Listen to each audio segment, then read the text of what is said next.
the cubs are at an age when they start learning to fish for themselves. Although they live on land, otters must find their food in the water and learn to master their aquatic environment.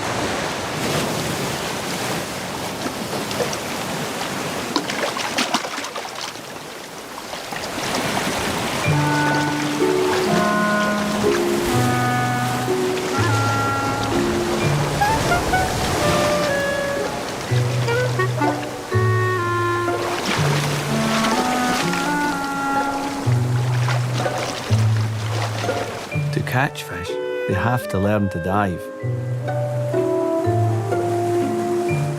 But at this age, their fur is far too fluffy and buoyant, and so only allows them to get their heads under the water to watch whilst the rest of their body floats on the surface.